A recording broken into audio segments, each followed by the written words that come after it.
Же менин окумуштуу врач, башка жумушчулук кесип тандаганга укугум жокпу? Же биздин тукумубуздун чыбалгасына мал баккандан башка кесипчилик буйруп атырбы? Анда революцияны эмне үчүн жасады Ленин? Эгерде өлкөгө эт, май, сүт, мал, адам керек болсо, эмне үчүн биздин тоолорго жанагы бекерчиликтен эсирип, хэви метал, панк, рокер делинип, топ-топ болуп жыйылып, 12-нчи этажга жык толгон бекербоз жаштардан жибербейт, жүздөп миңдеп. Качанкыга дейре биздин кабырганы кайыштыра бересиңер? Каякта революция? Согуштан кийинки бүткүл журттун жеңилин жерден, оорун колдон алган 25-30 миңинчилер. Деп эле олку-солку болуп тургандардын ыркын бузду. Болуп тур. Ал балаго оюна келген ноттоп коюптур дейли. Өзүңдүн берген жообуңду айтчы. Жооп таба алган жокмун. Чынында эле. Бардыгыбыз бир үй бүлөдө жашап аткандан кийин, кичүүсүнүн бели майышып турганда, улуусу жөлөп таяп кетмей, ар заманда ар элдин жакшы салты болду. Панк-манктарын айтпай эле коеюн.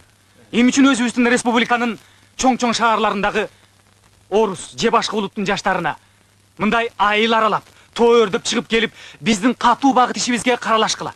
Азыр элдин санынан эмгектин көлөмү көптүк кылып атат. Биргелешип иштеп, мындай чогуу жашайлы деген чакырык менен кайрылсак туура болгон турат. Аң сезими жеткилек айрым бирөөлөр сенин да колтуңа суу бүрккөн көрүнөт, парамайш. Ошондой болсо да, алдатыңды байкап сүйлөбөйсүңбү? Кыргыздарды токтото албай турган ишке орустарды кантип жетелеп бармак элек? Кыргыз жаштары эмнесинен жазды? Анда эч ким барбаган жерге айдагыдай. Башка улуттун жаштары аалам акыбети, социалдык теңдик, тарыхтын жаратууңду, учурдун кучун ашынгандырган проблемалардын тегерегиндеги талаш тартыштарга катышып жаткан маалымдуулук маалында. Эмне үчүн биз кыргыз жаштарыбызды башка көзгө койгулап, мал катары айдап барышыбыз керек жаңы доорго? Туура эле.